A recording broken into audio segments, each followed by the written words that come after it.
2025 সালে এসআইআর এর ফর্ম একটা আপনাদেরকে ফিল আপ করে দেখাচ্ছি। যেমন এখানে এই ফর্মটা আছে যার নামে, তার এখানে জন্ম তারিখ দিতে হবে। যেমন আমি একটা ডেমো হিসাবে আপনাদেরকে দেখাচ্ছি। 01 তারিখ মাস 01 দিলাম, আর নামে এই ফর্মটা ফিল আপ করছি, তার আধার নাম্বারটা দেব। আমি আপনাদেরকে ডেমো হিসাবে 00 দিয়ে দেখাচ্ছি। 6 ডিজিটের মোবাইল নাম্বারটা এখানে দিয়ে দেব এবং তার পিতার নাম এখানে শ্যাম দিলাম এবং পিতার এপিক নাম্বারটা এখানে দিতে হবে। ভোটার নাম্বারটা দিয়ে দিলাম। আমি আপনাদেরকে ডেমো হিসাবে XX দিয়ে দেখিয়ে দিলাম এবং পাশাপাশি তার মায়ের নাম দিতে হবে। মধু আমি একটা আপনাদেরকে বোঝার জন্য দিয়ে দিলাম। এটা আমি ভুল করলাম, কারণ এটা স্মল লেটারে লিখলাম, এটা ক্যাপিটাল লেটারে লিখতে হবে।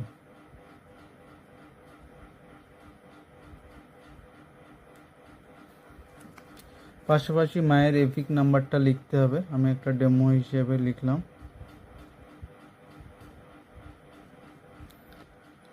এখানে স্বামী বা স্ত্রীর নাম লিখতে হবে। আমি আপনাদেরকে ডায়েরি দিয়ে দেখিয়ে দিলাম। পাশাপাশি এখানে স্ত্রী কিংবা স্বামীর এখানে এপিক নাম্বার অথবা ভোটার নাম্বারটা এখানে লিখতে হবে। 2002 সালে যদি এনার নাম ভোটার লিস্টে থাকে, সেক্ষেত্রে আপনাদেরকে এই পোর্শনটা ফিল আপ করতে হবে, এই পুরো পোর্শনটা ফিল আপ করতে হবে। আর 2002 সালে ভোটার লিস্টে তার নাম না থাকলে সেক্ষেত্রে এই পোর্শনটা ফিল আপ করতে হবে।